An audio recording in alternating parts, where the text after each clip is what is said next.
Barnaby Rudge by Charles Dickens, Chapter 42.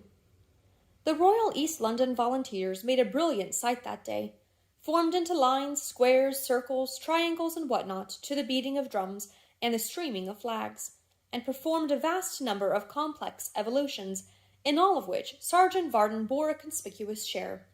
Having displayed their military prowess to the utmost in these warlike shows, they marched in glittering order to the Chelsea bun-house, and regaled in the adjacent taverns until dark. Then at the sound of drum they fell in again, and returned amidst the shouting of His Majesty's lieges to the place from whence they came. The homeward march being somewhat tardy, owing to the unsoldierly-like behaviour of certain corporals, who, being gentlemen of sedentary pursuits and private life, and excitable out of doors, broke several windows with their bayonets, and rendered it imperative on the commanding officer to deliver them over to a strong guard, with whom they fought at intervals as they came along. It was 9 o'clock when the locksmith reached home. A hackney coach was waiting near his door, and as he passed it, Mr. Haredale looked from the window and called him by his name. "The sight of you is good for sore eyes, sir," said the locksmith, stepping up to him. "I wish you had walked in, though, rather than waited here." "There is nobody at home, I find," Mr. Haredale answered. "Besides, I desired to be as private as I could." "Humph," muttered the locksmith, looking round at his house. "Gone with Simon Tappertit to that precious branch, no doubt." Mr. Haredale invited him to come into the coach, and, if he were not tired or anxious to go home, to ride with him a little way, that they might have some talk together.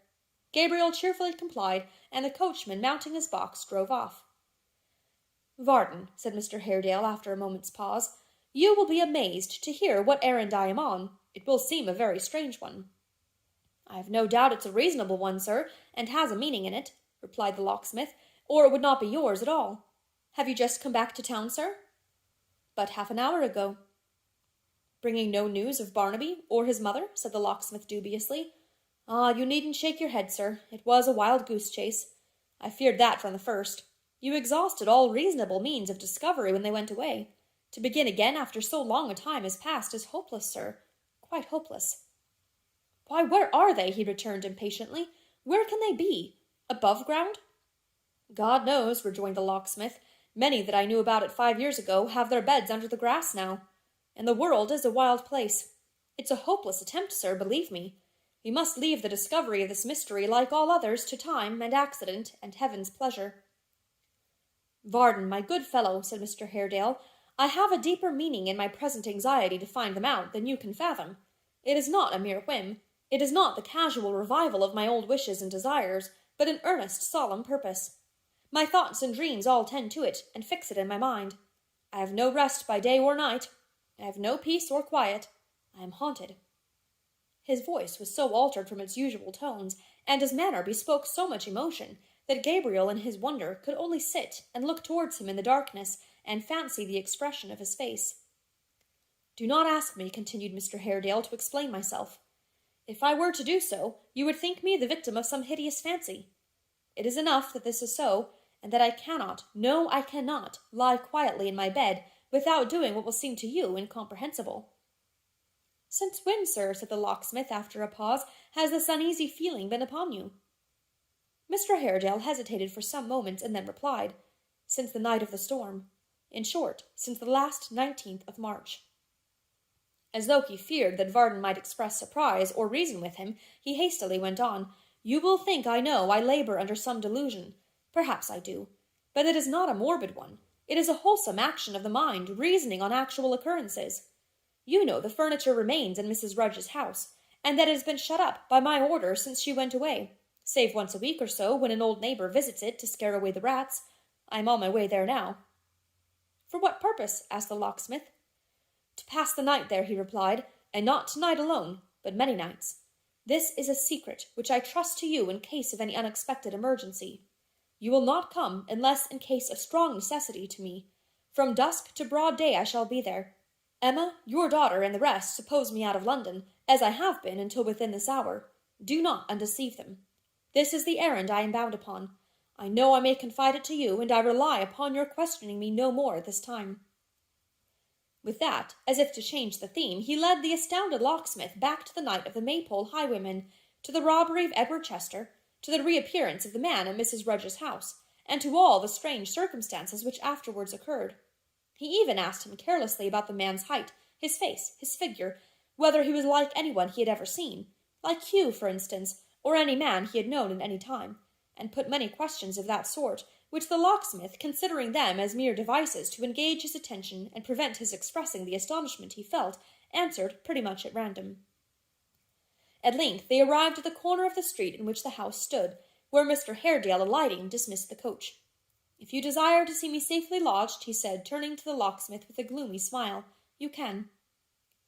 Gabriel, to whom all former marvels had been nothing in comparison with this, followed him along the narrow pavement in silence. When they reached the door, Mr. Haredale softly opened it with a key he had about him, and closing it when Varden entered, they were left in thorough darkness. They groped their way into the ground-floor room. Here Mr. Haredale struck a light, and kindled a pocket taper he had brought with him for the purpose. It was then, when the flame was full upon him, that the locksmith saw for the first time how haggard, pale, and changed he looked, how worn and thin he was, how perfectly his whole appearance coincided with all that he had said so strangely as they rode along. It was not an unnatural impulse in Gabriel, after what he had heard, to note curiously the expression of his eyes. It was perfectly collected and rational, so much so, indeed, that he felt ashamed of his momentary suspicion, and drooped his own when Mr. Haredale looked towards him, as if he feared they would betray his thoughts.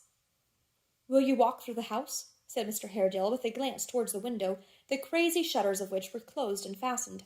"Speak low." There was a kind of awe about the place, which would have rendered it difficult to speak in any other manner. Gabriel whispered, "Yes," and followed him upstairs. Everything was just as they had seen it last. There was a sense of closeness from the exclusion of fresh air, and a gloom and heaviness around, as though long imprisonment had made the very silence sad. The homely hangings of the beds and windows had begun to droop.